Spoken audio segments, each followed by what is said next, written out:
Assalamualaikum warahmatullahi wabarakatuh. Perkenalkan, saya dari kelompok 1 yang beranggotakan saya sendiri, Devi Franza Berni dengan NPM 100 500 20 209 dan rekan saya Satrio Adi Wicaksono dengan NPM 100 500 20137. Pada judul skripsi kali ini adalah hubungan antara kecerdasan emosional dengan perilaku agresif remaja pada siswa kelas 11 di SMA Negeri 1 Pleret tahun ajaran 2013-2014. Hasil skripsinya, salah satu mahasiswa dari program studi bimbingan dan konseling jurusan Psikologi Pendidikan dan Bimbingan Fakultas Ilmu Pendidikan, Universitas Negeri Yogyakarta, Agustus tahun 2014.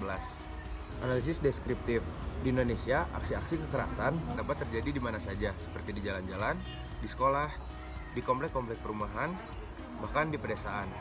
Aksi tersebut dapat berupa kekerasan verbal maupun kekerasan fisik. Pada kalangan remaja, aksi yang biasa dikenal sebagai tawuran pelajar atau massal merupakan hal yang sudah terlalu sering kita saksikan, bahkan cenderung dianggap biasa. Perilaku tindakan aksi ini bahkan sudah dilakukan oleh siswa-siswa di tingkat SMP. Aksi-aksi kekerasan yang sering dilakukan oleh remaja sebenarnya adalah perilaku agresif dari individu atau kelompok. Seharusnya pelajar memaksimalkan energinya untuk belajar untuk kegiatan lain yang bermanfaat, tetapi energi mereka malah disalurkan kepada hal yang tidak produktif. Pelajar seharusnya mengedepankan intelektualitas sebagai kacamata pandang untuk berperilaku, tapi faktanya mereka justru menggunakan bahasa kekerasan dalam menunjukkan eksistensi diri mereka. Dengan demikian, dari kasus tawuran tersebut terlihat bahwa siswa-siswanya kurang mampu dalam mengendalikan emosinya, sehingga dapat menimbulkan dampak negatif seperti perilaku agresif. Emosi merupakan faktor yang dapat mempengaruhi kecerdasan emosional seseorang.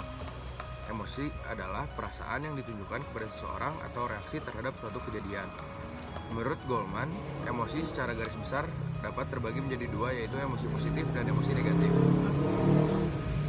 Emosi positif adalah emosi menyenangkan yang bisa menimbulkan perasaan positif pada seseorang yang mengalaminya. Misalnya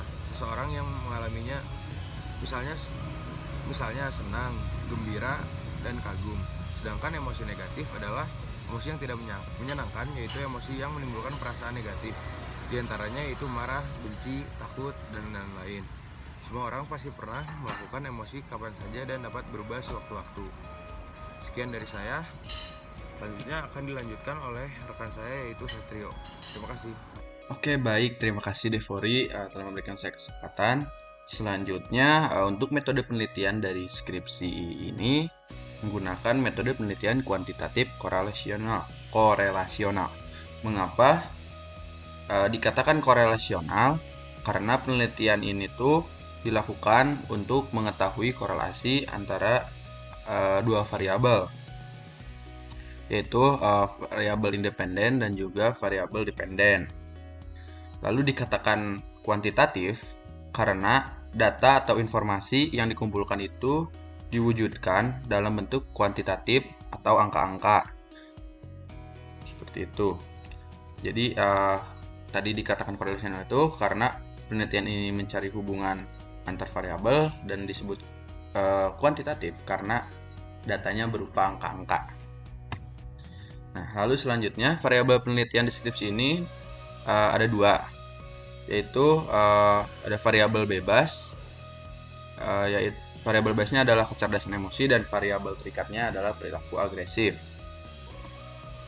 Selanjutnya untuk subjek penelitiannya, subjek penelitian dari deskripsi ini tuh siswa kelas 11 di SMA Negeri 1 Pleret tahun ajaran 2013 dan 2014. Dan yang terakhir, identifikasi masalah berdasarkan data apakah terdapat korelasi antara variabel kecerdasan emosi atau variabel X dan variabel perilaku agresif atau variabel Y. Dan selanjutnya akan dijelaskan oleh diri saya yang sudah siap untuk menggunakan JASP. Oke, terima kasih. Oke, sekarang kita di sini akan menguji korelasi antara dua variabel dari deskripsi tersebut, yaitu variabel kecerdasan emosional dengan perilaku agresif. Yang pertama kita buka dulu korelasi di sini. Nah, ada beberapa yang perlu kita checklist dulu sebelum kita melakukan analisis korelasi, yaitu asumsi cek. Nah, kita di sini menggunakan asumsi cek Shapiro-Wilk ya. Nah, sekarang kita dapat di sini ada asumsi ceknya, hasilnya yaitu p-value-nya adalah di bawah 0,001, yang mana menunjukkan bahwasannya p-value ini tuh di bawah 0,05, yang artinya data yang dimiliki adalah data yang tidak berdistribusi normal. Nah, oleh karena itu, karena tidak berdistribusi normal, kita menggunakan uji korelasi dari Spearman. Sekarang kita checklist Spearman ini, lalu display pairwise, report signifikan, dan scatter plot. Nah, bisa dilihat sekarang hasil dari data pengujian korelasinya sudah ditemukan. Sekarang bisa dilihat, sebelum itu untuk menguji hipotesis korelasi yang menggunakan uji Spearman ini tuh, kita memiliki hipotesis yang pertama H0, yaitu H0-nya adalah tidak ada korelasi antara kecerdasan emosi dengan perilaku agresif, dan H1-nya adalah ada korelasi antara kecerdasan emosional dengan perilaku agresif. Lalu kita di sini menggunakan taraf signifikan, yaitu alfa sama dengan 0,05. Dan kita juga menggunakan kriteria uji, yaitu tolak H0 jika p-value-nya di bawah alfa 0,05 dan terima H0 jika p-value-nya di atas atau sama dengan alfa 0,05. Nah, bisa kita lihat di sini dari variabel kecerdasan emosional dan perilaku agresif, p-value-nya adalah di bawah 0,001, yang mana hal ini menunjukkan bahwasanya p-value ini tuh di bawah taraf signifikan, yaitu 0,05. Nah, sehingga dengan begitu dapat disimpulkan bahwasannya H0 ditolak. Artinya terdapat korelasi atau adanya korelasi antara variabel kecerdasan emosional dengan perilaku agresif. Selanjutnya bisa dilihat di sini hasil dari uji Spearman-nya adalah minus 0,529, yang mana hal tersebut menunjukkan apabila kita menggunakan kriteria Guilford dalam mengklasifikasikan korelasi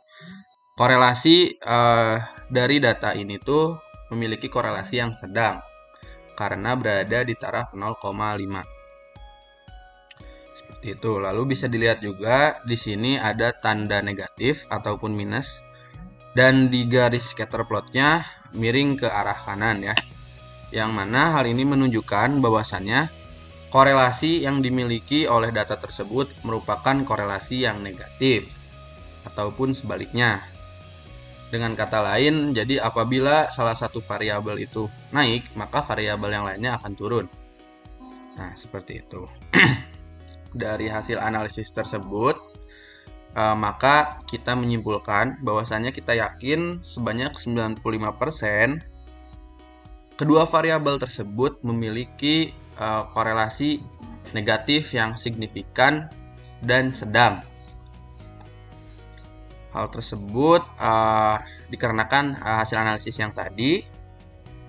Lalu karena tadi negatif, maka apabila seseorang ataupun subjek memiliki kecerdasan emosi yang tinggi, maka kecenderungan dirinya untuk melakukan perilaku agresi itu rendah. Dan sebaliknya, apabila seseorang ataupun subjek memiliki perilaku kecerdasan emosi yang rendah, maka kecenderungan untuk menunjukkan perilaku emosinya itu tinggi. Seperti itu. Mungkin cukup sekian analisis data menggunakan JASP. Saya ucapkan terima kasih.